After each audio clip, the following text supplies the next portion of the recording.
Hello. Hello. हाँ, आज का जो टॉपिक है वो इनवर्स ट्रिग्नोमेट्रिक फंक्शन। तो ये एक्चुअली ट्रिग्नोमेट्री से ही रिलेटेड टॉपिक है। ये फंक्शन आप इसको मत सोचिएगा, फंक्शन तो है ही है, लेकिन ये स्पेशली ट्रिग्नोमेट्रिक फंक्शन का इनवर्स हम लोग इसमें पढ़ेंगे। तो दो लाइन है, इसको पहले देखिए कि inverse functions involving trigonometric ratios of unknown variables. Inverse functions involving trigonometric ratios sine cosine tangent ये हुआ। the inverse functions involving trigonometric ratios of unknown variables are called inverse trigonometric functions, as for example sin inverse x, cos inverse x, tan inverse x etc. ठीक है, लेकिन एक function हम लोग चूंकि खत्म किए हैं अभी, ये पॉइंट बड़ा महत्व का है कि कोई भी function, any function is said to be invertible if it is a bijection. कि कोई फंक्शन इनवर्स एग्जिस्ट तभी करेगा जब वो बाइजेक्शन हो, यानी 1/1 होना चाहिए, ये शर्त है। अगर कोई फंक्शन बाइजेक्टिव फंक्शन नहीं है तो उसका इनवर्स जो है वो एग्जिस्ट नहीं करेगा। तो होता यह है कि every trigonometric functions are many one and onto over their natural domains and codomains. ये बहुत खास बात है कि चाहे कोई भी ट्रिग्नोमेट्रिक फंक्शन हो, so in general inverses of trigonometric functions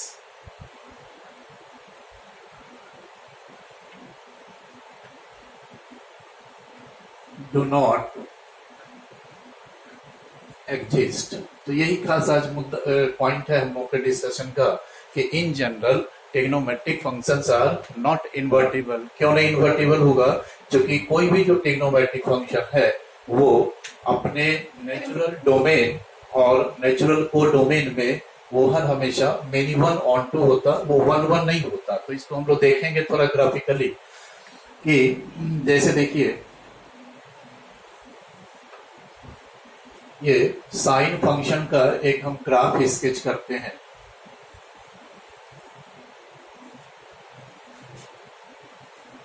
तो ये जो साइन फंक्शन का कर्व है, इसमें आप देखेंगे कि ये जो साइन फंक्शन है सेम वैल्यू डिफरेंट इनपुट्स पर अटेन करता है। डिफरेंट इनपुट्स पर सेम आउटपुट होता है। वो क्यों? जैसे देखिए ये π/2 पर साइन फंक्शन का वैल्यू क्या हो गया? 1। ठीक है, तो नेक्स्ट 1 फीट लेंथ यहाँ ये अटेन करता है, जो इसमें 2π ऐड कीजिएगा, ये 5π/2 पर भी वैल्यू हो जाएगा 1। फिर इसमें आप 2π ऐड कीजिए तो 9π/2 पर भी साइन फंक्शन का आउटपुट क्या हो गया? तो 1 हो गया। तो ये मेनी डिफरेंट इनपुट्स पर सेम आउटपुट है। इसको आप जब इस तरह से डायग्राम में देखते हैं, सब एक समस्या होता है।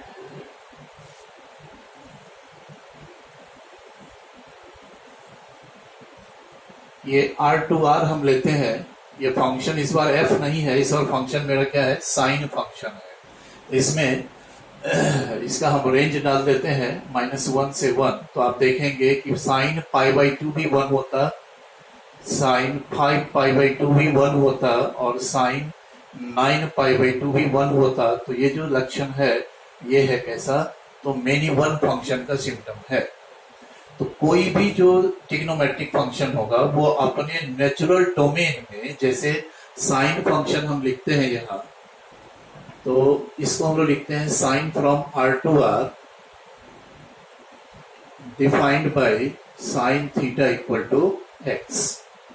तो जब ये सब कुछ नहीं लिखा होता था, फिजिक्स जब पढ़ते होंगे तो कहीं भी sine theta equal to x मिला, सीधे हम लोग theta equal to sine inverse x लिख देते हैं। लेकिन अब ऐसा मैथमेटिक्स में नहीं करेंगे। यहाँ समझना होगा कि साइन फंक्शन जब तक 1/1 और ऑन2 नहीं होगा तब तक इसका इनवर्स एग्जिस्ट नहीं करेगा।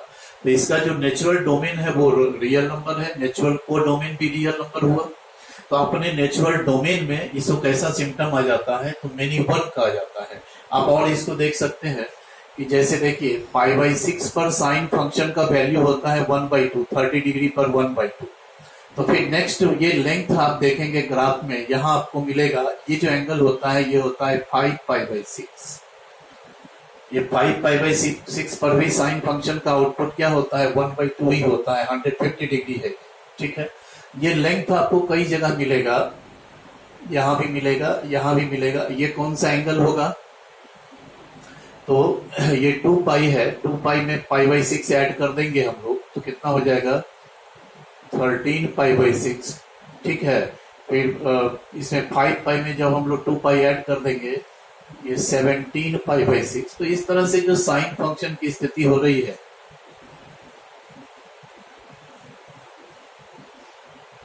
R2R यहां हमने लिख दिया पाई/6, 5 पाई/6, 13 पाई/6, बहुत सारा एंगल है, 17 पाई/6, और ये आउटपुट हम 1/2 देख रहे हैं कि सब पर आउटपुट जो है साइन फंक्शन का वो 1/2 ही होता है।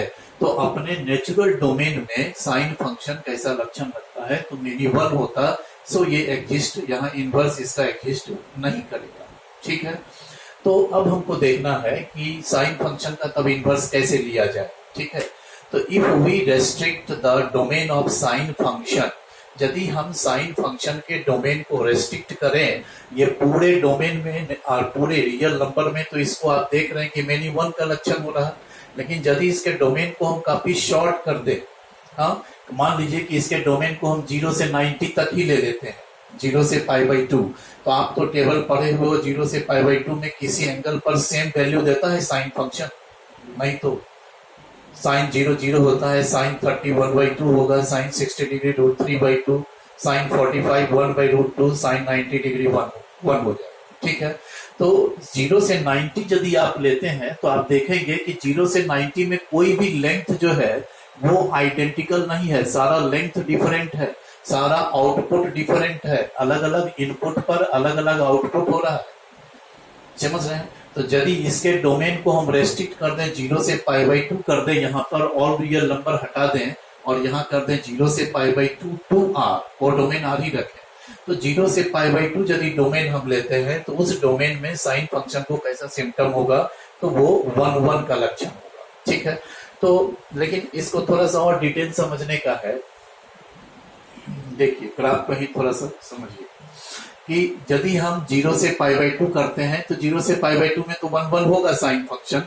लेकिन एक चीज देखिए कि यदि हम 0 से पाई लेते हैं डोमेन, यदि हम साइन फंक्शन का डोमेन ले लें 0 से पाई, तो भी वैल्यू तो रिपीट कर रहा है ना, कि जो वैल्यू हमको 0 से 90 में मिलता है 1/2, वही वैल्यू तो 90 से 180 में फिर 1/2 मिल जाता है, 30 डिग्री और 150 डिग्री। तो 0 से 90 का जो वैल्यू है 1/2, वो 90 से 180 में फिर एक वैल्यू हमको रिपीट हो जाता है।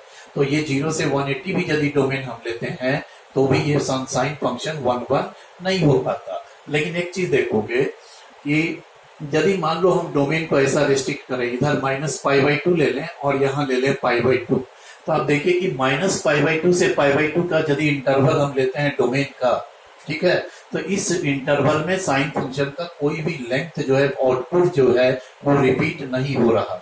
आपको लगेगा कि जो लेंथ यहाँ है वही लेंथ इधर भी तो है, लेकिन यदि ये +½ होगा तो ये -½ कंसीडर किया जाएगा, नीचे है, डाउनवर्ड है एक्स एक्सिस से। ठीक है, तो if we restrict the domain of sine function to any of the following intervals, मान लो हम -90 से +90 के बीच का हम डोमेन ले लें, तो यहाँ 1 1 होगा। फिर 90 से लेकर के पाई/2 से 3 पाई/2 तक के बीच में हम इंटरवल अगर ले लेते हैं तो भी 1 1 होता ही है। ठीक है, आप इधर जब आएंगे, देखिए ये हो गया -पाई/2, ये हो गया -3 पाई/2। तो -3 पाई/2 से -पाई/2 के बीच में भी यदि आप डोमेन कंसीडर करते हैं तो भी यहाँ पर रिपीट नहीं होता, तो 1 1 है। तो अगला स्टेटमेंट देखो,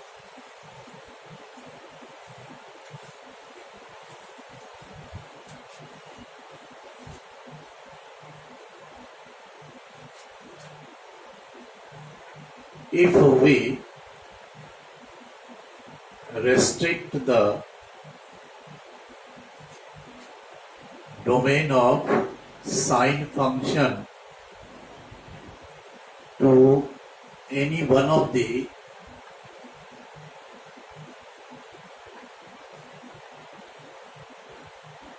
following intervals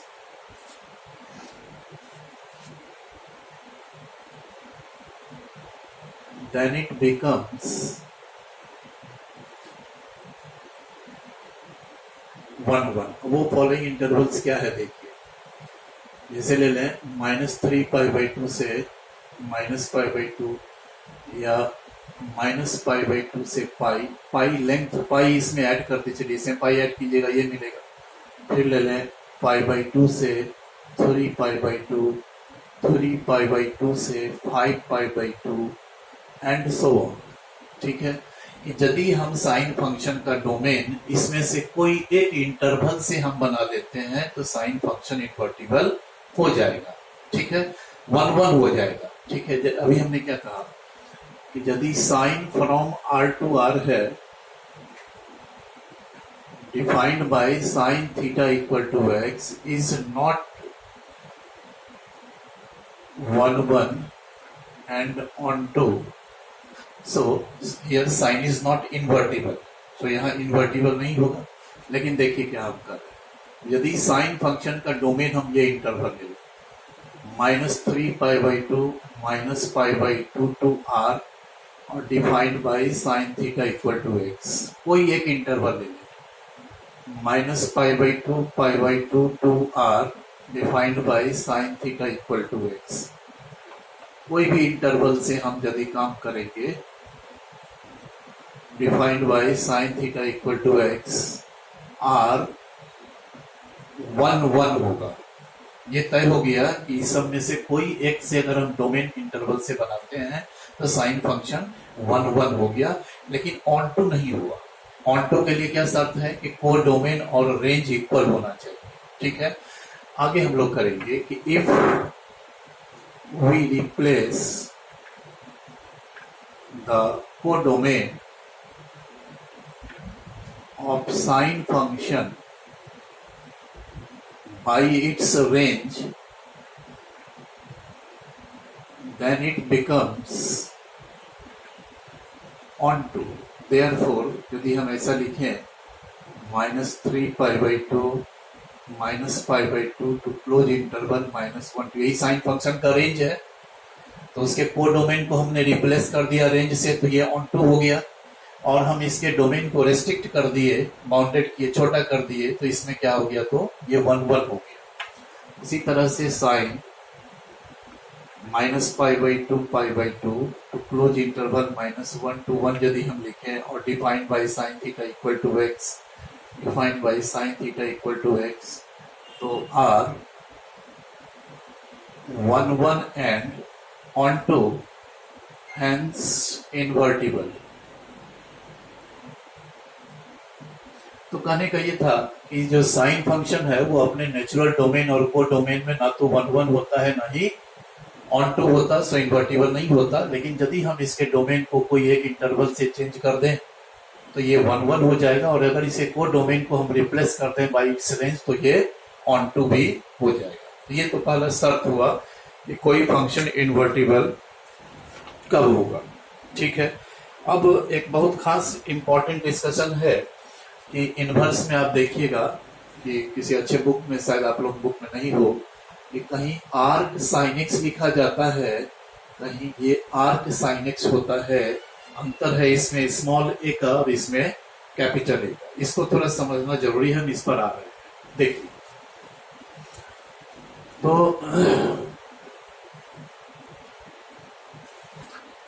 जनरली मान लो कि हम लिखते हैं sine theta equal to x, तो इससे आप इंप्लाइज एंड इंप्लाई लिखते हो theta equal to sine inverse x. ठीक है, जनरली मान लो इन्वर्टिबल है, ब्रांच में है। ठीक है, तो वैसे स्थिति में साइन थीटा यदि एक्स है तो theta equal to sine inverse x. समझना ये है कि साइन इनवर्स एक्स किसको रिप्रेजेंट करता है, एक एंगल को रिप्रेजेंट करता है कि नहीं। Sign inverse x is an angle theta. Sign inverse x क्या है, तो एक एंगल है, थीटा है, जिस एंगल का साइन इक्वल टू एक्स होता है। ठीक है, तो इसको समझना है कि sine inverse x is an angle theta whose sine is equal to x. अब ये भी इस पर डिस्कशन करेंगे हम लोग, ये क्या है, थोड़ा इसमें समझने वाली बात है। ये समझ में आया कि साइन थीटा यदि एक्स है तो थीटा साइन इनवर्स एक्स है, तो sign inverse x is an angle. Sign inverse x एक एंगल होता है। कैसा एंगल होता है? तो जिस एंगल का साइन इक्वल टू एक्स होता है। ठीक है, इसी पर हम फिर से हम बात करते हैं कि मान लो हम कभी ऐसा लिखें कि साइन थीटा इक्वल टू 1/2, तो इम्प्लाइज एंड इम्प्लाइज थीटा आप क्या लिखिएगा? तो इसी तरह से स्टेटमेंट यदि हम लिखें तो क्या बनता है? Sine inverse half is an angle theta whose sine is equal to half. ये हो रहा है स्थिति, लेकिन ये बड़ा विचित्र स्थिति है। जरा इसको देखिए, साइन थीटा 1/2 है, तो जब आप ट्रिग्नोमेट्रिक इक्वेशन पढ़े हैं 11th में, तो sine theta equal to sine alpha, तो थीटा इक्वल टू कितना पढ़े हैं? तो n pi plus minus 1 to the power n into alpha. तो हम उसमें ले जा रहे हैं इसको, तो ये थीटा देगा कितना? तो n pi plus minus 1 to the power n into alpha.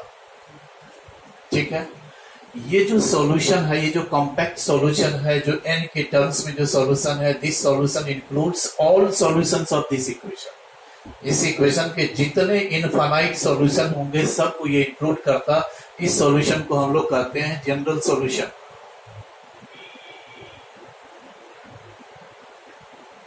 General solution उसी समय 11th में था ये टॉपिक, तो उसी समय हमने बोला था कि एक जनरल सॉल्यूशन होता है और एक प्रिंसिपल सॉल्यूशन भी होता है।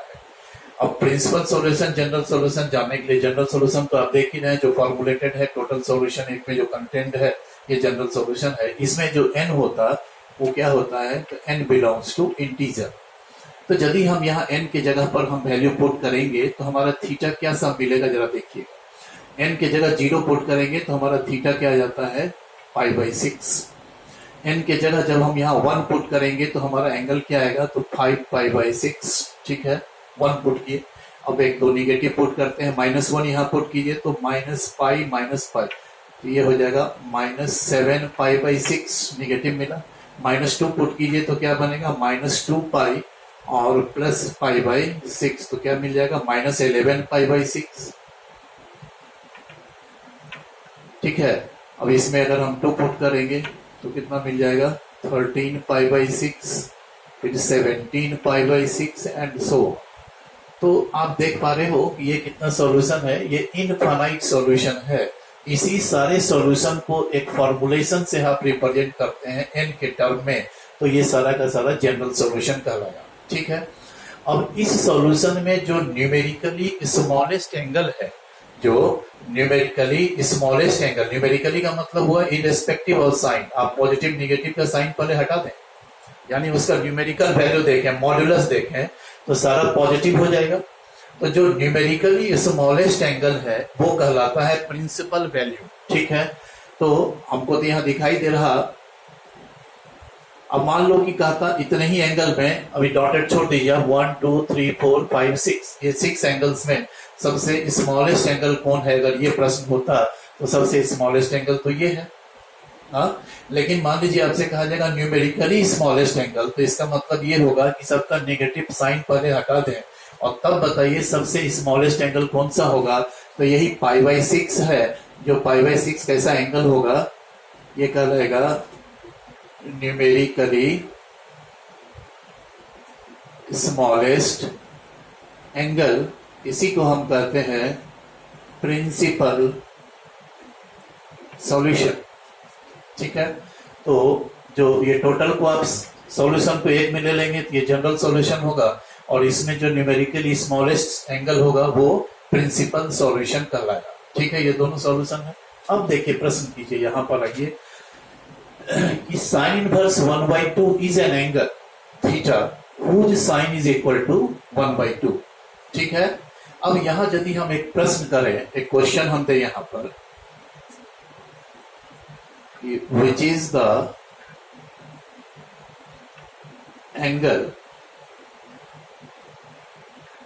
whose sine is equal to half।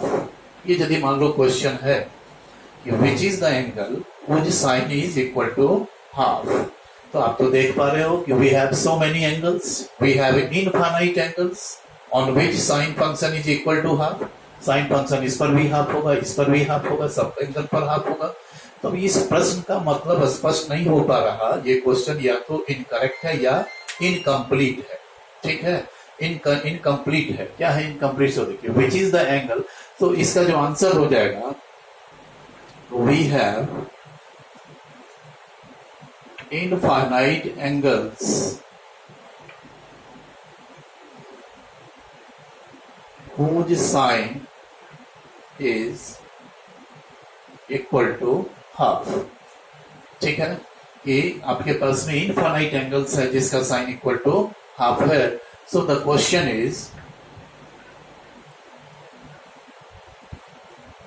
Incorrect और इनकम्प्लीट। ठीक है, लेकिन यदि प्रश्न ऐसा हो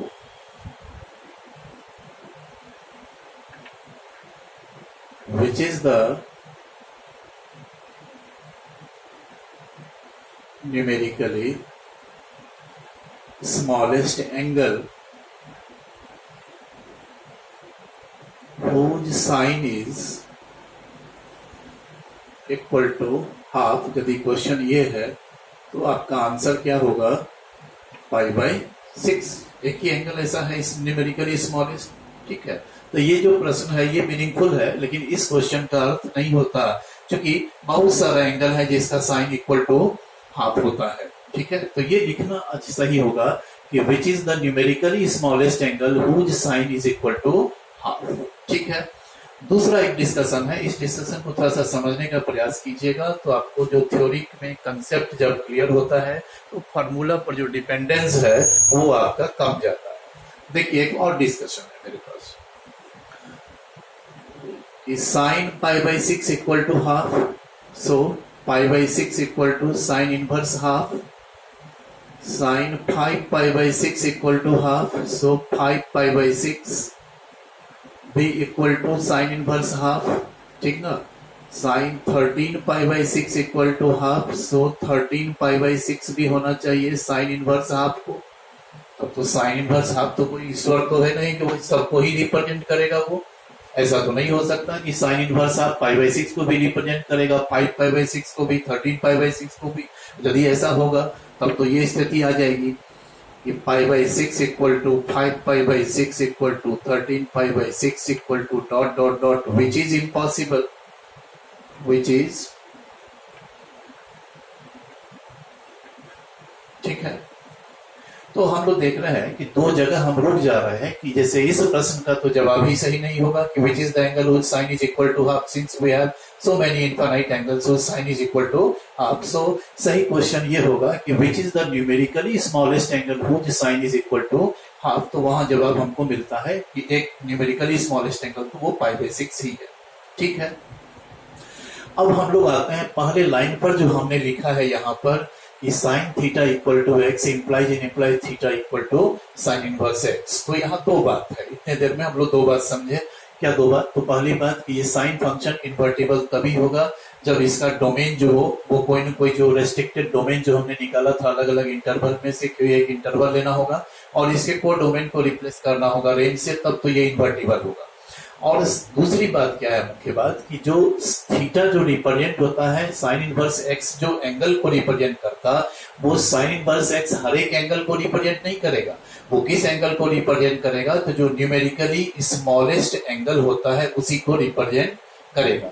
तो यहाँ पर ये लिखना सही होगा, उचित होगा, और ये लिखना गलत होगा क्योंकि sign inverse half represents the numerically smallest angle, और न्यूमेरिकली स्मॉलेस्ट एंगल चूंकि π/6 है तो साइन इनवर्स हाफ π/6 को रिप्रेजेंट करेगा, sine inverse half 5π/6, sine inverse half 13π/6 को रिप्रेजेंट नहीं करेगा। ठीक है, तो पहला तो ये बात है। तो इससे क्या स्पष्ट हुआ कि इस डेफिनेशन को थोड़ा सा और सही करने की आवश्यकता है कि यदि sine theta equal to x है तो implies theta equal to sine inverse x. तो हम लोग लिखेंगे sine inverse x is the numerically smallest angle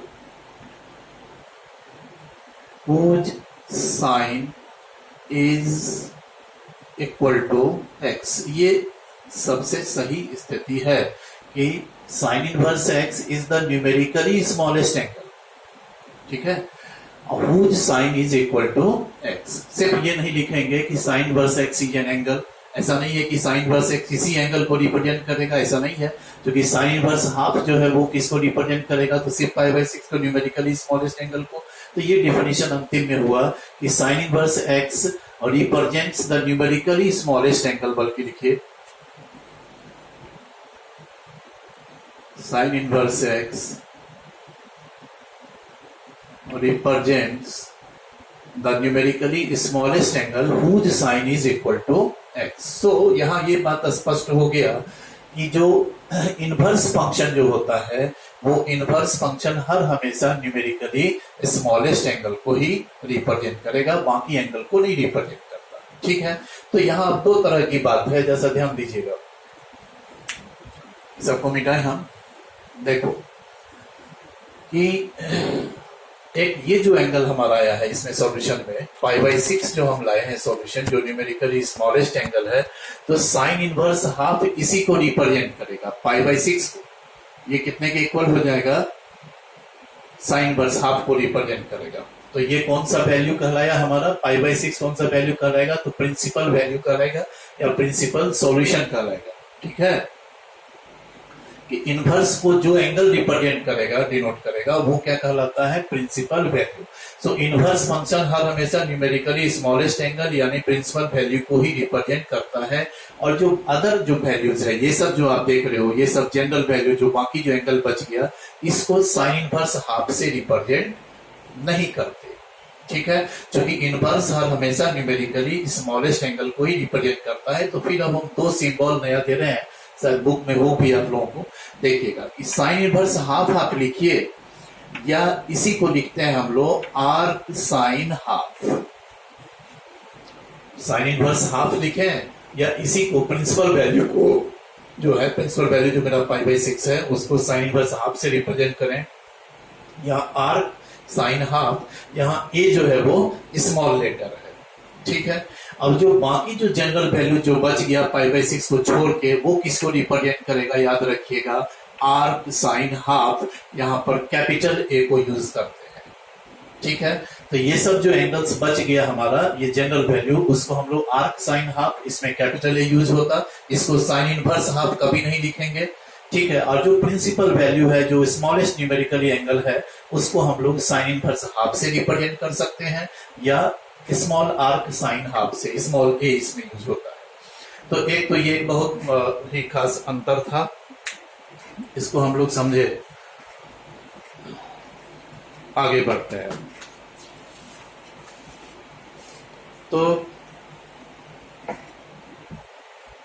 अब एक पॉइंट है कि numerically smallest value of an inverse trigonometric function is called the principal value of the function, लिखाए हुए है।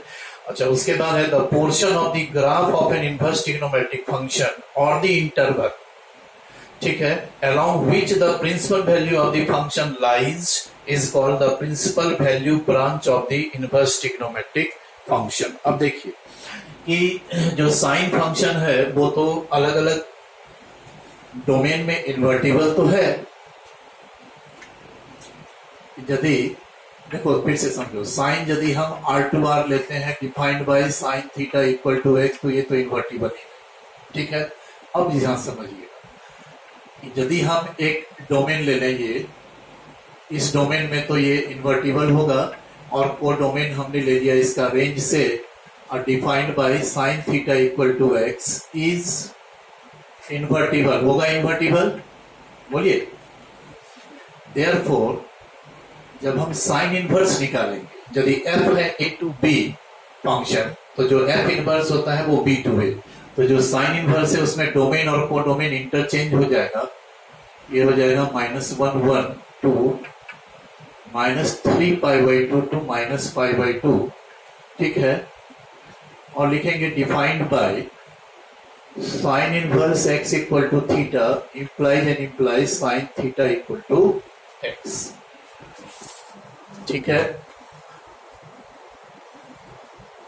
ठीक है। यहां समझना यह है हमको कि इसमें जो थीटा जो हमको निकल रहा है sine theta equal to x से जो थीटा निकल रहा है, ये थीटा किस में जाएगा, तो इस ब्रांच में जाएगा।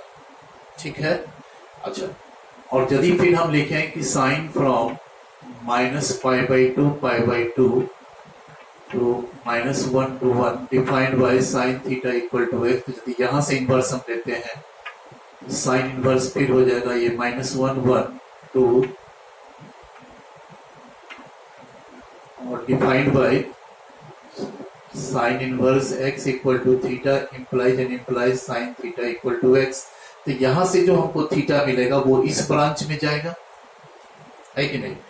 तो जो अलग अलग ब्रांचेस था मेरा, वो तो कई ब्रांचेस हमने लिखवाया, -3π/2 से -π/2, -π/2 से π/2, फिर π/2 से 3π/2। ये तो सभी ब्रांचेस में इन्वर्टिबल है, 3π/2 से 5π/2 एंड सो ऑन। ठीक है, तो इसमें जिस ब्रांच में अलग अलग ये इंटरवल कहिए या अलग अलग ब्रांच है, हर एक ब्रांच में इन्वर्टिबल है, लेकिन किस ब्रांच में न्यूमेरिकली स्मॉलेस्ट एंगल बिलोंग करेगा, लाइक करेगा, वो जो ब्रांच है वो ब्रांच कहलाएगा प्रिंसिपल वैल्यू ब्रांच। तो साइन फंक्शन के लिए यही ब्रांच होता है प्रिंसिपल वैल्यू ब्रांच। क्योंकि जब भी सॉल्व करेंगे sine theta equal to x लेके साइन थीटा 1 साइन थीटा 1/2, तो जो भी न्यूमेरिकली स्मॉलेस्ट एंगल जो आएगा सॉल्यूशन में वो इसी ब्रांच में जाएगा। तो ये ब्रांच क्या कहलाता है, प्रिंसिपल वैल्यू ब्रांच। और इसमें जो एंगल बिलोंग करेगा वही एंगल कहलाएगा प्रिंसिपल वैल्यू। ठीक है, तो ये तो जैसे साइन इनवर्स की बात हुई। अब इसको ग्राफ से आप जब देखेंगे तो थोड़ा देख लीजिए,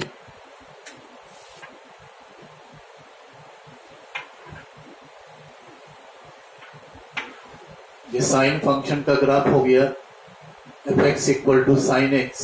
अब यदि हम साइन इनवर्स x का ग्राफ देखें इसी में, तो क्या होगा कि जो ज्योमेट्री x एक्सिस पर है वो ज्योमेट्री y एक्सिस पर चलाएगा। अब ये x एक्सिस पर डोमेन से हम लोग पॉइंट लेते हैं, y एक्सिस के लॉन्ग रेंज ले रहे हैं। क्योंकि देखिए ये π/2 पाई, 3π/2 2π, 5π/2 3π, ऐसे जाएगा। ये पॉइंट हो जाएगा 0 1, चूंकि ये मैक्सिमम 1 है, और नीचे -1 तक आते हैं 0 -1। ये साइन एक्स का ग्राफ है। अब साइन इनवर्स एक्स का जब ग्राफ देखेंगे, इसी ज्योमेट्री को हम लोग y एक्सिस पर ले लेंगे।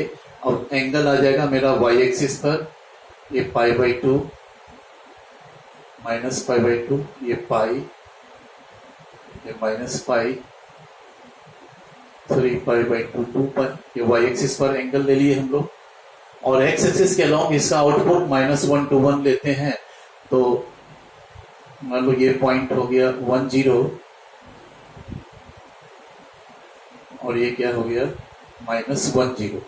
ठीक है, तो अब यदि आप चाहेंगे कि दोनों को एक ही पेपर पर एक ही ग्राफ पर प्लॉट करें, तो बड़ा एक अच्छा ज्योमेट्री बनता है, उसको भी देख ही लो।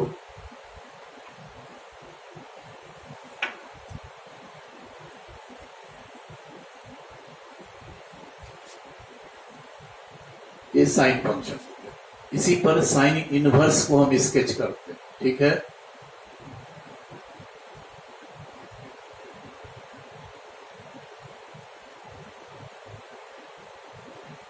तो देखिएगा क्या, ये fx equal to sine x है, और ये जो ग्राफ है वो fx equal to sine inverse x का ग्राफ है। तो आप साइन एक्स के ग्राफ को स्केच कर लें एक्स एक्सिस पर, और एक मिरर लाइन मिरर हम ले लें y equal to x. y equal to x कैसा स्ट्रेट लाइन होगा, तो पासिंग थ्रू द ओरिजिन।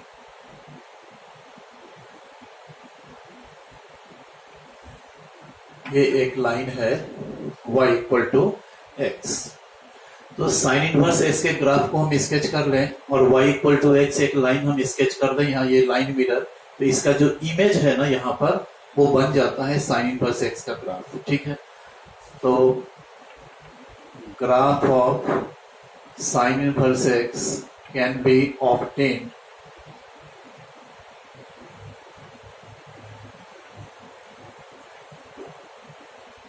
या साइन इनवर्स एक्स, ठीक है, graph of sine inverse x can be obtained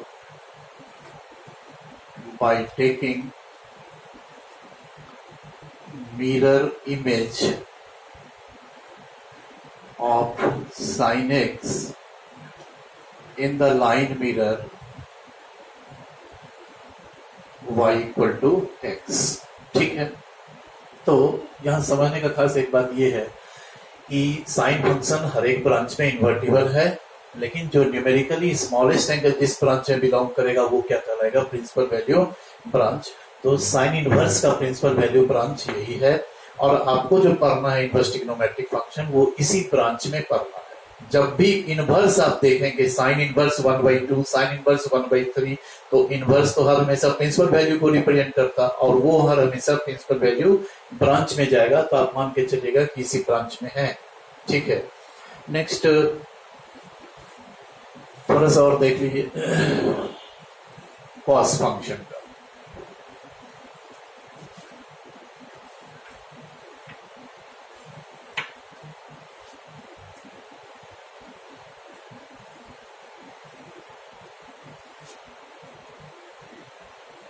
ये f x equal to cos x है, तो cos x function भी यदि हम अपने नेचुरल डोमेन में लेते हैं इसको, cos from r to r defined by cos theta equal to x is neither 1 nor onto। फिर वही बात होगा, तो हमको देखना है कि चूंकि cos फंक्शन में ऐसा होता है, देखिए कि जो भी एंगल इधर आएगा वो एंगल एक इधर भी मिलेगा आपको। जैसे मान लो कि साइन 60 डिग्री होता है 1/2, तो साइन -60 डिग्री भी तो 1/2 है ना। तो यदि इसका डोमेन आप 0 से 2 पाई ले लेते हैं, 0 से 2 पाई से अगर हम डोमेन बनावे तो वहां दिक्कत होगा कि वो मेनी 1 हो जाएगा, क्योंकि साइन 60 डिग्री 1/2 और फिर 360 फोर्थ क्वाड्रेंट में जब आप आएंगे तो साइन 300 डिग्री भी 1/2 होता है कि नहीं। हाँ, 360 - 60। ठीक है, तो 0 से 2 पाई भी यदि हम डोमेन रखते हैं तो साइन कॉस कोसाइन फंक्शन कैसा है, तो मेनी 1 कैरेक्टर होता है उसको। ठीक है, तो यदि इसके डोमेन को हम ऐसा करें, देखिएगा ये तो ओरिजिन है, पाई है 3π/2, ये हो गया π/2, ये 2 पाई। तो यदि आप डोमेन ले लें साइन फंक्शन का 0 से लेकर के पाई से आप डोमेन बनाते हैं, तो 0 से 90 में तो कोई वैल्यू रिपीट ही नहीं होता है, और पाई में π/2 से पाई में यदि रिपीट होगा तो वो तो नीचे आएगा लेंथ, फिर ये ऊपर जाएगा तो ये पॉजिटिव होगा, तो ये निगेटिव होगा। तो यदि हम कोसाइन फंक्शन का डोमेन ले लेते हैं 0 से पाई के बीच का या पाई से 2 पाई के बीच का, ठीक है, if we restrict the domain of cosine function to any one of the following intervals। जैसे इंटरवल लेते हैं हम, इधर आते हैं तो क्या लिया जाए, -π से 0 या लेते हैं, और भी पहले से शुरू करते हैं, -2π से -π, -π to 0, 0 to π, π to 2π। ठीक है, तो if we restrict the domain of cosine function to any one of the following intervals, then it becomes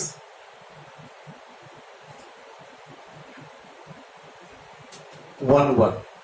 ठीक है, लेकिन कोसाइन फंक्शन में देखेंगे कि जो हमारा ये जो ब्रांच है 0 to π जो इंटरवल है, यही होता है प्रिंसिपल वैल्यू ब्रांच, क्योंकि इसी में न्यूमेरिकली स्मॉलेस्ट एंगल जाता है। किसको याद रखना होगा, साइन इनवर्स का principal value branch close interval -90 से +90, कोसाइन फंक्शन का principal value branch close interval 0 to pi. ठीक है, ये सभी इंटरवल में होगा, लेकिन जब भी कॉस इनवर्स किस एंगल को, जिस भी एंगल को रिप्रेजेंट करेगा वो तो प्रिंसिपल वैल्यू ब्रांच में जाएगा ना, तो आपको हर हमेशा 0 to पाई में ही देखना होगा। ठीक है, तो ये प्रिंसिपल वैल्यू ब्रांच हो गया कोसाइन फंक्शन का। ठीक है, तो देयरफॉर आप कह सकते हैं कि इसमें से कोई भी एक डोमेन हम लोग ले लें, cos -2 पाई -पाई, और इसका को डोमेन हमने ले लिया रेंज से defined by cos theta equal to x, तो ये जो हमारा देगा थीटा। ठीक है, cos इनवर्स x तो लिखेंगे, लेकिन ये थीटा तो चूंकि इस ब्रांच में जा रहा, ये तो प्रिंसिपल वैल्यू ब्रांच है नहीं, तो इसको हम लोग cos इनवर्स x नहीं लिखते हैं, इसको क्या कहा जाता है, arc cos x। Arc cos x, यहाँ कैपिटल ए यूज होगा क्योंकि प्रिंसिपल वैल्यू ब्रांच नहीं है। लेकिन यदि हम ब्रांच में लेते हैं 0 to पाई -1 to 1 और defined by cos theta equal to x, तो यहां से जो थीटा में आएगा उसको आप cos इनवर्स x से रिप्रेजेंट करेंगे, या इसी को हम लोग आर्क cos x कहते हैं। इसमें स्मॉल r ए यूज होगा क्योंकि ये प्रिंसिपल वैल्यू को रिप्रेजेंट करता है। ठीक है, तो इतनी ही बात है। इसके बाद फिर जैसे tan इनवर्स आएंगे टेंजेंट फंक्शन में, तो उसमें भी है कि उसका प्रिंसिपल वैल्यू ब्रांच होता है ओपन इंटरवल -π/2 to π/2। ठीक है, तो वो एक लिस्ट भी है, जो लिस्ट हम आप लोगों को लिखाएंगे, और एक छोटा सा चीज आज डिस्कस करेंगे, क्वेश्चन। ठीक है,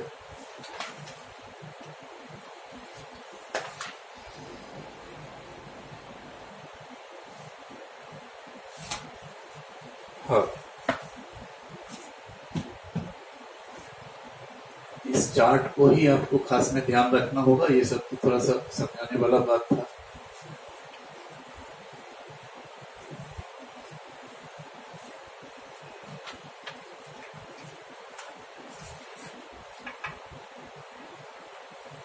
फंक्शन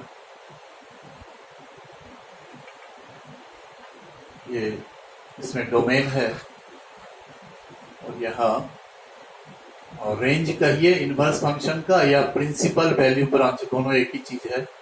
प्रिंसिपल वैल्यू ब्रांच, पहला फंक्शन हमने ले लिया साइन इनवर्स। तो अब देखिए क्या है कि साइन जो है -π/2 π/2 to close interval -1 to 1 defined by sine theta equal to x। तो जब साइन इनवर्स निकालेंगे तो इसका डोमेन को डोमेन तो इंटरचेंज हो जाएगा ना, है ना। तो साइन इनवर्स का जो डोमेन है वो क्या होगा, क्लोज इंटरवल -1 to 1, और रेंज या प्रिंसिपल वैल्यू ब्रांच क्या होगा, क्लोज इंटरवल -π/2। तो ये चार्ट आपको याद रखना होगा। फिर कॉस इनवर्स का भी यही होगा, प्रिंसिपल वैल्यू ब्रांच 0 to पाई।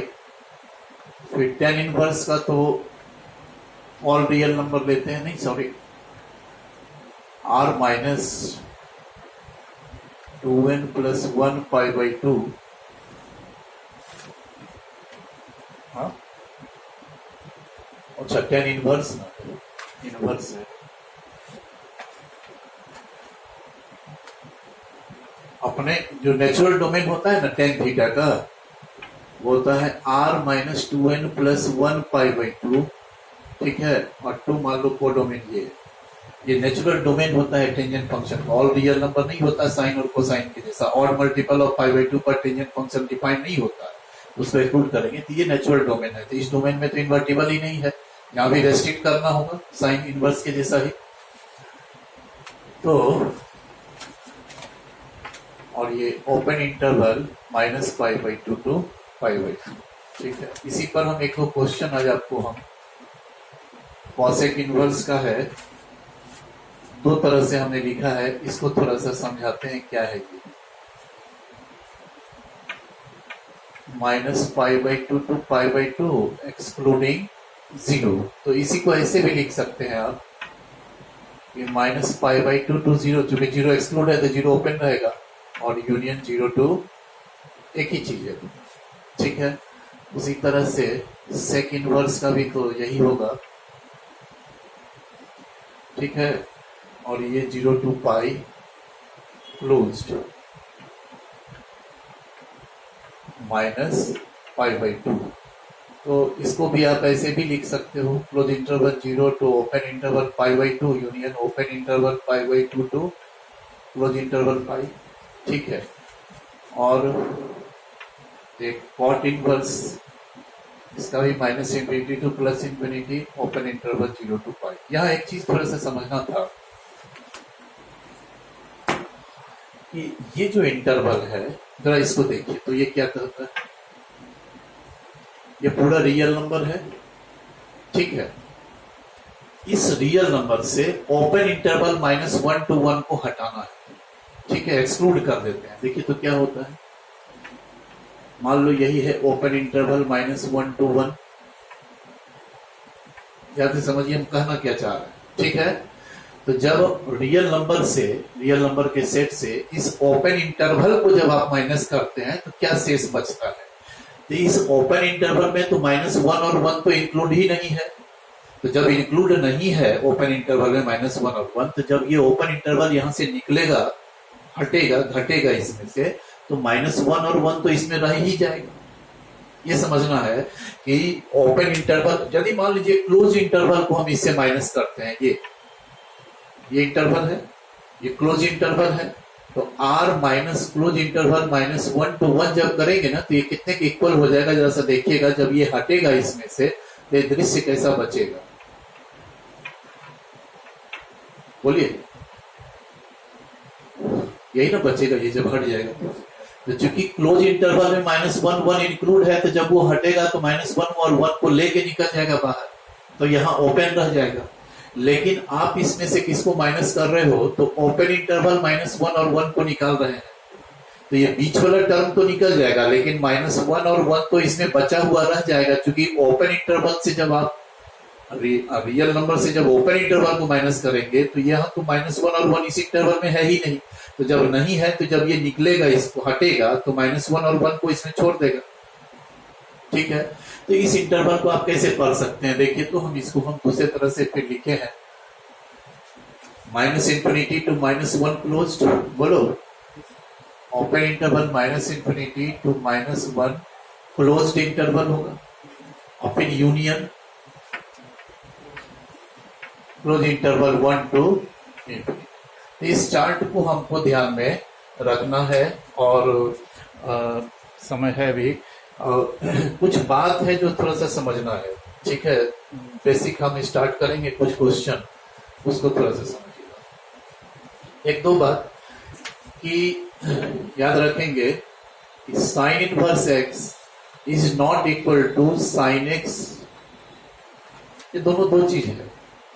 ये इनवर्स फंक्शन को रिप्रेजेंट करता है, ये तो एक्चुअली हमारा हो जाएगा वन बाई साइन एक्स के इक्वल हो, ये तो sine x to the power minus one है, तो उसको हम लोग वन बाई साइन एक्स लिखेंगे। सो ये और ये दोनों टर्म अलग अलग है, ये इनवर्स होता है, ये sine x whole to the power minus one है, ठीक है।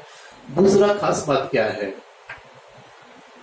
साइन इनवर्स का जो प्रिंसिपल देखिए, पाई बाई टू आप आएंगे इधर होगा, और माइनस पाई बाई टू आएंगे तो इधर होगा, तो minus pi by two to pi by two है। तो साइन इनवर्स का जो प्रिंसिपल वैल्यू ब्रांच है, उसमें दो ही क्वाड्रेंट होता है, first and fourth, sign inverse में, ठीक है। कॉस इनवर्स का जो प्रिंसिपल वैल्यू ब्रांच है वो जीरो टू पाई है, तो उसमें कौन सा क्वाड्रेंट इन्वॉल्व हो रहा, फर्स्ट एंड सेकेंड। और टेन इनवर्स का भी तो यही होता है प्रिंसिपल वैल्यू ब्रांच, अंतर ये है साइन इनवर्स में क्लोज इंटरवल होता है और टेन इनवर्स में ओपन इंटरवल होता है, ठीक है। लेकिन कुछ पॉइंट हम लिखवाए हैं, शायद उसमें आपको कहीं दिक्कत हो। जैसे फर्स्ट पॉइंट है, first quadrant is common to all inverse trigonometric functions. देखिए साइन इनवर्स में भी हुआ फर्स्ट क्वाड्रेंट, कॉस इनवर्स में भी है, टेन इनवर्स में भी है। दूसरा है third quadrant is not used in inverse trigonometric function. Third quadrant कहाँ है, साइन इनवर्स में भी फर्स्ट सेकंड है, फर्स्ट फोर्थ है, कॉस इनवर्स में फर्स्ट सेकंड है, टेन इनवर्स में भी फर्स्ट और फोर्थ है। तो ये थर्ड क्वाड्रेंट कभी भी नहीं आता है, इनवर्स ट्रिग्नोमेट्रिक फंक्शन में यूज नहीं होता। तो दूसरा बात है कि fourth quadrant is used in clockwise direction. ये बड़ा मतलब का चीज है कि फोर्थ क्वाड्रेंट जब भी यूज होगा तो क्लॉकवाइज डायरेक्शन में होगा। और इस चीज को थोड़ा सा समझिए, ये क्या कर रहा है। देखो हम 11th में ही बताते हैं कि हर एक क्वाड्रेंट का रेंज जो है, जैसा देखिए तो आप लोग भी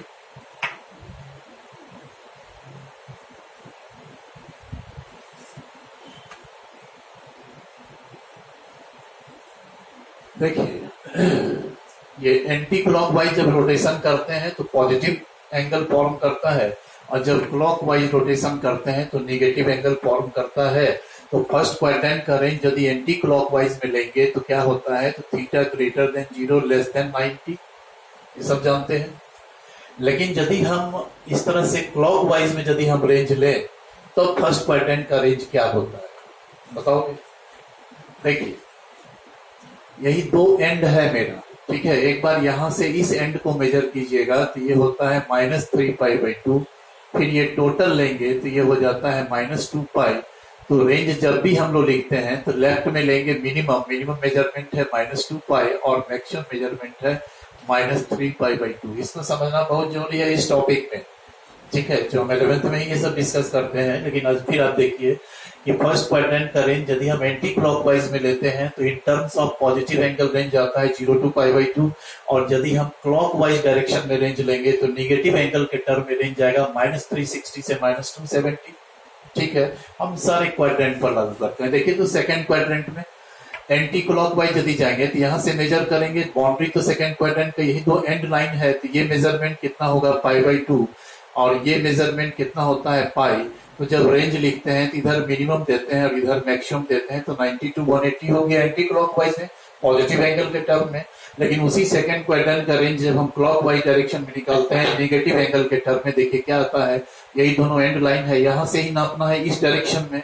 तो ये मेजरमेंट होता है -π और ये मेजरमेंट होगा -3π/2। तो जब भी रेंज लिखते हैं इधर देंगे मिनिमम वैल्यू लेफ्ट में और राइट में मैक्सिमम देंगे, ठीक है। अब देखिए हम थर्ड क्वाड्रेंट का रेंज निकालते हैं। तो थर्ड क्वाड्रेंट का रेंज यदि आप निकालेंगे तो ये मेजरमेंट होगा पाई, ये मेजरमेंट होगा 3π/2। तो थर्ड का रेंज होगा पाई से 3π/2। ये पॉजिटिव एंगल में हुआ एंटी क्लॉकवाइज। यदि जब हम क्लॉकवाइज में आते हैं थर्ड क्वाड्रेंट में, देखिए यहां से मेजर करेंगे इसको तो -π/2, ये मेजरमेंट क्या होगा -π, और रेंज जब निकलेगा क्या होगा, इधर मिनिमम देंगे इधर मैक्सिमम देंगे। उसी तरह से फोर्थ क्वाड्रेंट का रेंज जब आप लेते हैं इस डायरेक्शन में, फोर्थ क्वाड्रेंट का रेंज जब हम लोग लेते हैं एंटी क्लॉकवाइज में, तो सबको पता है ये होता है 3π/2 to 2π, 3π/2 से 2π। लेकिन उसी फोर्थ क्वाड्रेंट का रेंज जब क्लॉकवाइज में आप क्लॉकवाइज में जब लेंगे तो क्या होगा, यहाँ आएंगे इधर तो -π/2 to 0, -π/2 to 0। सो थीटा होगा -90 to 0। अब कहता क्या है आपको कि फोर्थ क्वाड्रेंट के बारे में कहता है कि fourth quadrant is used in clockwise direction. Fourth quadrant जब भी यूज होगा तो एंटी क्लॉकवाइज डायरेक्शन में नहीं लेंगे हम लोग, क्या लेंगे तो क्लॉकवाइज डायरेक्शन में लेंगे, ठीक है। इसका क्या यूज होगा ट्रिग्नोमेट्री में, जैसा देखिए क्या हम कहना चाह रहे हैं। और रेंज वाइज सॉल्यूशन अगर निकालना हो कि हम आपको लिखते हैं कि cos थीटा 1/2 है और थीटा बिलोंग करता है ओपन इंटरवल 3π/2 से 2π, ठीक है। तो क्या सॉल्यूशन होगा, तो यहां जो आंसर आएगा थीटा आपका वो कितना आएगा 300 डिग्री, समझे।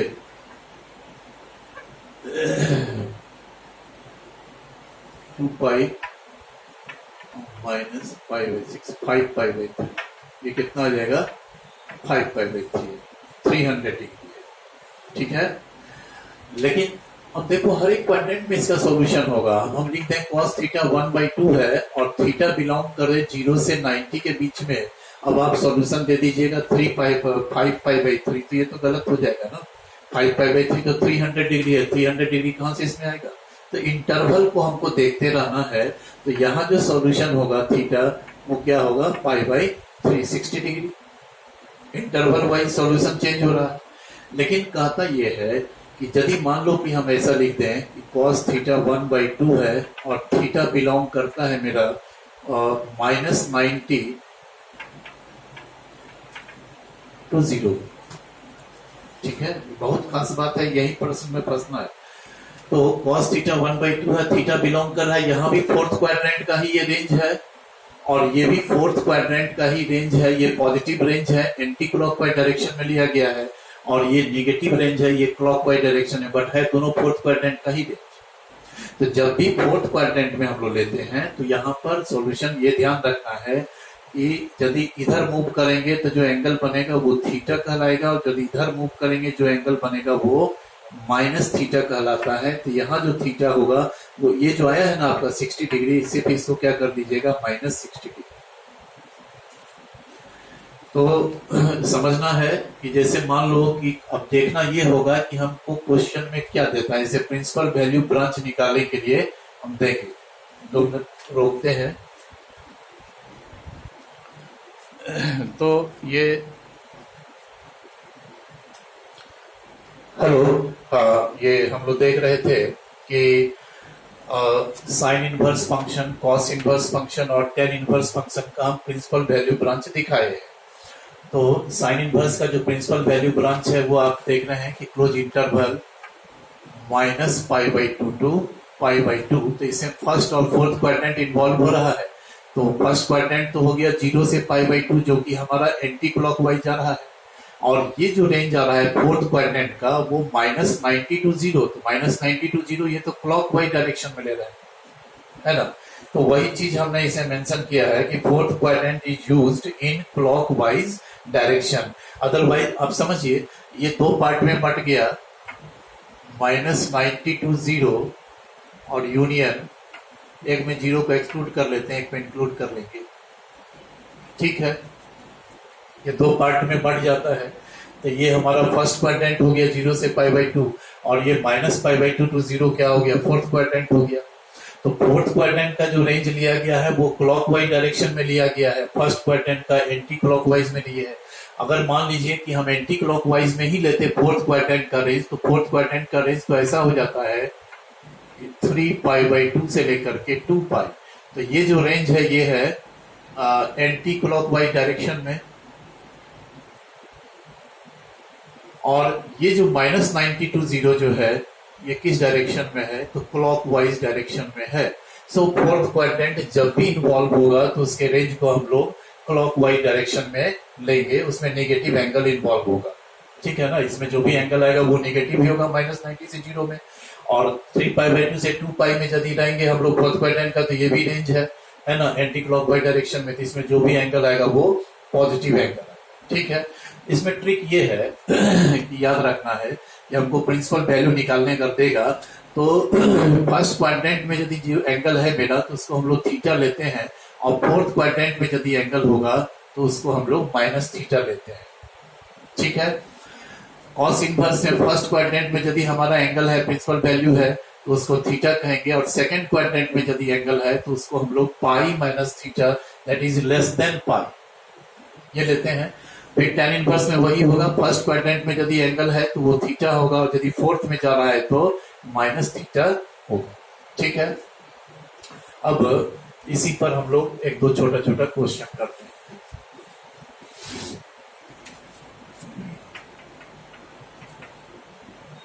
फाइंड द, फिर अगले क्लास से आगे फॉर्मूला हम लोग करेंगे। Find the principal value of the following। ठीक है, sine inverse 1/2, sine inverse -√3/2, cos inverse 1/2, cos inverse -1/2, tan inverse 1 या 1/√3 ले लीजिए, और tan इनवर्स -1/√3। आप सेक कॉसेक कॉट में भी जाएंगे तो ऐसे ही काम होगा। सिर्फ प्रिंसिपल वैल्यू ब्रांच ध्यान में रखना है। दो एग्जांपल सब में लिए हैं। साइन इनवर्स में एक का इनपुट पॉजिटिव है, एक का निगेटिव है। कॉस में भी एक निगेटिव एक पॉजिटिव। क्या करेंगे आप? ठीक है, देखिए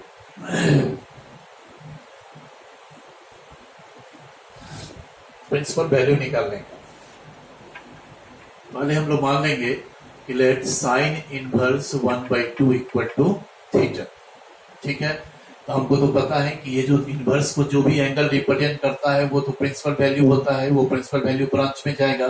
तुरंत यहाँ लिख लेंगे हम लोग कि थीटा जो है मेरा वो कहां से कहां तक बिलोंग करेगा, क्लोज इंटरवल -π/2 से π/2 के बीच। ठीक है, अच्छा तो इससे इंप्लाई कर गया साइन थीटा इक्वल टू 1/2। ठीक ना, हम इसको यही रोकते हैं। जब तक एक साथ नहीं देखेंगे तो फिर भ्रम होगा। सेकंड में देखिए, let sine inverse -√3/2 equal to theta. Theta कहाँ जाएगा हमारा, -π/2 से π/2 के बीच में। ठीक है, तो यहां से भी आ गया साइन थीटा कितना, तो -√3/2। ठीक ना, अब देखना ये है हमको कि यदि साइन थीटा पॉजिटिव है तो पॉजिटिव है तो सॉरी ऐसे ही देखा जाए तो पॉजिटिव है तो इधर आएगा, फर्स्ट में आएगा। और यहां साइन थीटा निगेटिव है तो जो हमारा एंगल है वो कहां जाएगा, फोर्थ में जाएगा। ये तो स्पष्ट है बात। फर्स्ट में जो भी एंगल होता है आपको पता है थीटा होता है, फोर्थ में जो भी एंगल होता है वो माइनस थीटा होता है। खत्म बात।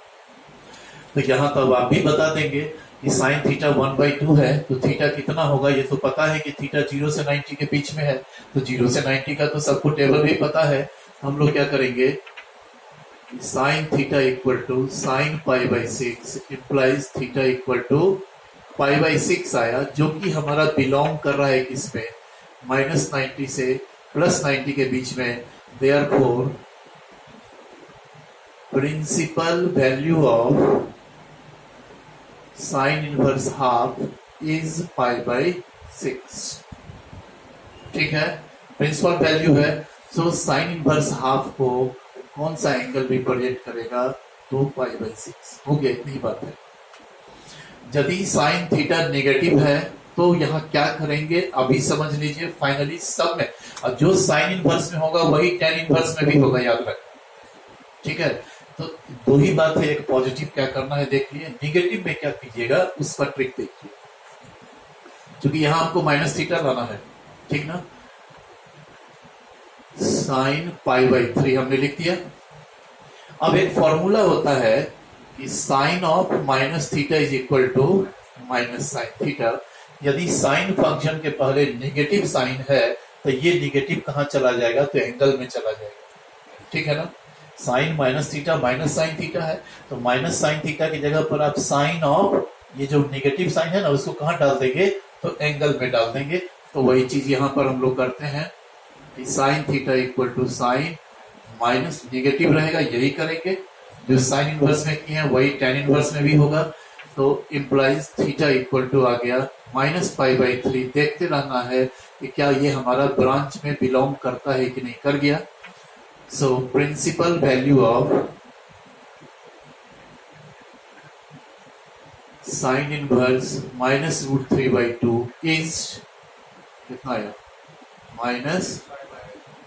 Therefore sin inverse -√3/2 is equal to ये इसी एंगल को रिप्रेजेंट करेगा। ठीक है, साइन इनवर्स में यही काम है। ठीक है,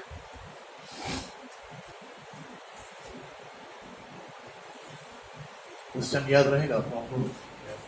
कॉस इनवर्स हाफ और कॉस इनवर्स माइनस हाफ है। देखो तो यहां क्या करेंगे, let cos inverse 1/2 equal to theta. तुरंत लिखिएगा कि यहाँ थीटा अपने ब्रांच में जाएगा, 0 to π है। अच्छा 0 to π है तो आपको पता है कि implies cos theta equal to 1/2। यदि पॉजिटिव है तो कहाँ आएगा, फर्स्ट में आएगा। तो फर्स्ट में तो 0 से 90 का आपको पता है कितना होगा, cos theta equal to cos π/3 cos 60 degree. 0 से 90 फर्स्ट में पॉजिटिव है तो फर्स्ट में लेंगे। इम्प्लाइज थीटा इक्वल टू क्या आ गया, pi by 3 which belongs to closed interval 0 to pi. So principal value of cos inverse 1 by 2 is pi by 3. Therefore cos इन ये नहीं भी लिखिएगा चलेगा, आपको प्रिंसिपल वैल्यू का राइट करना हो गया। चौथा हम देखिए, लेट cos inverse minus half equal to theta. यहाँ भी थीटा कहाँ जाएगा, 0 से पाई में, लेकिन जब आप देखेंगे तो 0 से पाई में ये रहेगा कहाँ, सेकंड में जाएगा, चूंकि निगेटिव हो रहा है ना, cos थीटा निगेटिव हो रहा है तो सेकंड में आएगा। तो सेकंड में तो आपको पता है एंगल क्या यूज करते हैं हम लोग, पाई माइनस थीटा। अब जरा सा देखो क्या हम कर रहे हैं, एक ट्रिक समझना है इसे। अभी माइनस को रहने दीजिए, 1/2 की जगह cos 60 तो लिख सकते हैं जैसे यहां लिखे थे, ठीक है। माइनस साइन को हमने छोड़ दिया। यहां एक ध्यान रखिएगा कि जैसे यहां बोले कि यदि माइनस साइन थीटा है तो इस माइनस को एंगल में डाल के साइन ऑफ माइनस थीटा बना लेंगे। यहां क्या करेंगे, जैसा ध्यान दीजिए, cos pi minus theta equal to minus cos theta, इसका यूज कीजिएगा। क्योंकि जो पाई माइनस थीटा जो एंगल है वो लेस देन पाई है। एक्चुअली ये भी होता है, फॉर्मूला ये भी है, cos पाई प्लस थीटा भी होता है माइनस cos थीटा, बट ये यूज नहीं करेंगे, है ना। ये cos pi minus cos theta की जगह दो टर्म यूज हो सकता है ना। माइनस cos थीटा की जगह cos पाई माइनस थीटा भी लिख सकते हैं, माइनस cos थीटा की जगह cos पाई प्लस थीटा भी लिख सकते हैं। लेकिन ये जो पाई प्लस थीटा जो एंगल है ये तो ग्रेटर देन पाई है, तो ये अपने ब्रांच से बाहर हो जाएगा, 0 टू पाई में ही करना है आपको। लेकिन ये जो एंगल है पाई माइनस थीटा ये लेस देन पाई है, तो यही एंगल 0 से पाई के बीच में जाता है। तो साइन में देखना है कि माइनस साइन थीटा की जगह पर आप क्या लिखिएगा, साइन ऑफ माइनस थीटा, ठीक है। और कॉस में यदि माइनस कॉस थीटा है तो माइनस कॉस थीटा की जगह क्या यूज करेंगे, कॉस पाई माइनस थीटा। देखिए ये बिल्कुल आसान है,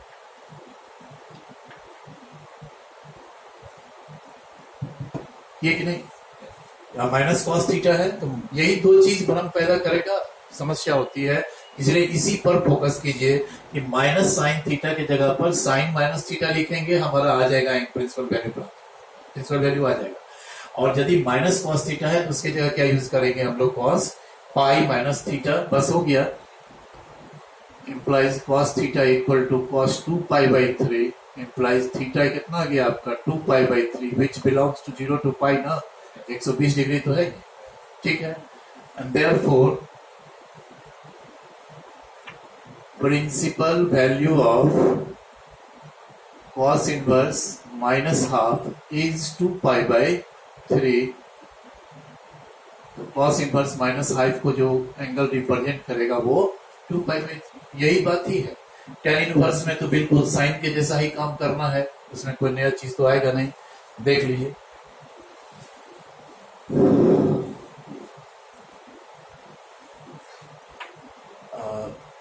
क्या था, tan inverse 1/√3 equal to theta लिए तो थीटा tan इनवर्स के प्रिंसिपल वैल्यू ब्रांच में जाएगा, ओपन इंटरवल, ठीक है। tan theta 1/√3।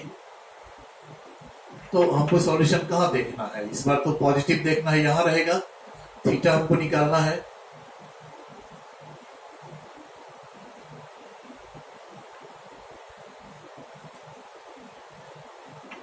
Principal value of tan inverse 1/√3 is pi by, समझ में आई बात।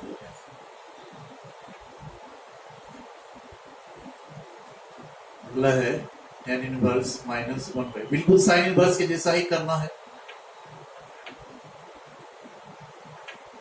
सिर्फ ध्यान रखना है कि इस बार जो सॉल्यूशन है आपका इसमें आएगा, निगेटिव है ना, सॉल्यूशन माइनस थीटा से लेंगे, tan theta minus 1/√3, tan theta minus 10 pi by 6, क्या करेंगे, इस माइनस को एंगल में डाल देंगे, साइन के जैसा है। साइन माइनस थीटा भी माइनस साइन थीटा होता है, और tan माइनस थीटा भी माइनस 10, तो माइनस 10 थीटा की जगह tan माइनस थीटा लिखिए, माइनस साइन थीटा की जगह साइन माइनस थीटा लिखिए, और माइनस कॉस थीटा की जगह कॉस पाई माइनस थीटा लिखिए, कहीं भी दिक्कत नहीं होगा। तो तो tan theta equal to 10 and therefore theta equal to minus pi by 6 which belongs to open interval and therefore principal value of tan inverse minus 1 by root 3 is कितना है minus pi by 6। बस यही है, ठीक है। तो आज का तो यहीं तक है और फिर अब कल आपको आगे का पीडीएफ भेजेंगे तो अब स्टार्ट होगा, इसमें बहुत सारा फार्मूला है वो प्रूफ वगैरह हम लोग करेंगे, फिर इससे आगे हम लोग काम करेंगे। Okay, thank you.